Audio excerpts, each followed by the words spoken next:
Bu yerdagi buloqni mahalliy aholi shifobaxsh deb biladi. Ammo uning boshi qayerda ekanligi va qanday paydo bo'lgani hali hanuz noma'lum. Bu yerdan chiqayotgan hech kim bilmaydi. Aklımda e'tibor berdim, tagidan havo orqali chiqyapti.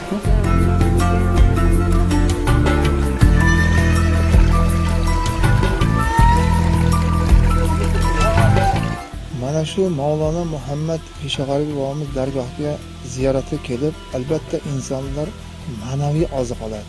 Ma'naviy oziq olishda mana shu Mavlono Muhammad Peshag'ariy bobomiz tahoratga so'ragan suvlarning yaxshi xususiyatlari, mana shu suvni shifo sifatida ichib, yana befarzand ayollar farzand niyatida mana shu buloqdan toshni ham oladi.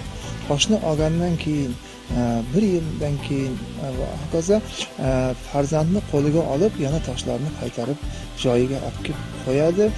Mana shunday jihatlari ham bor. Bir necha marta guvoh bo'lganman o'zim shunday. Kelgan vaqtlarda farzandli bo'lib, juda xursand bo'lib shunday bo'lganman albatta. Buloq Oynako'l bo'lib, aytishlaricha ko'ldagi baliqlar ilohiy va unga ziyoratchilar xavf tug'dirishmaydi.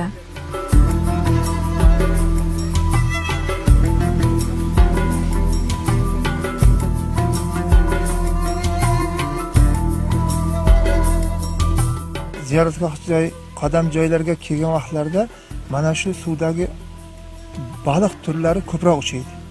Bu uchrashi bu suvdagi mayda baliqlar qachonki qadam joy ziyoratgohlarda uchraydi.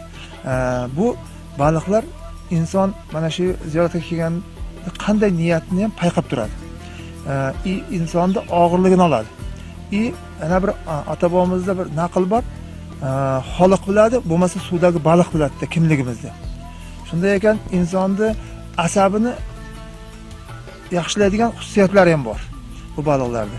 Bu baliqlarni iste'mol qilishga haqqimiz yo'q. Mana shunday joylarda ko'proq duo qilishimiz kerak ekan, ijobat bo'lar ekan.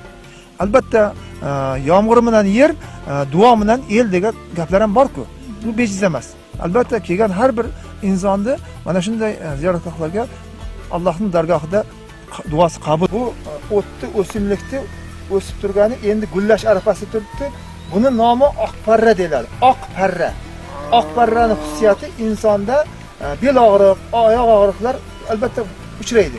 Shu vaqtlarda mana shu o'tni o'rib olib, boya bir avtov tegmaydigan salqinga saqlab, quritib, ma'lum miqdorda bir kli yopishqoq chiqqandan keyin belga, oyoqqa qo'ysa albatta shifosini berar ekan.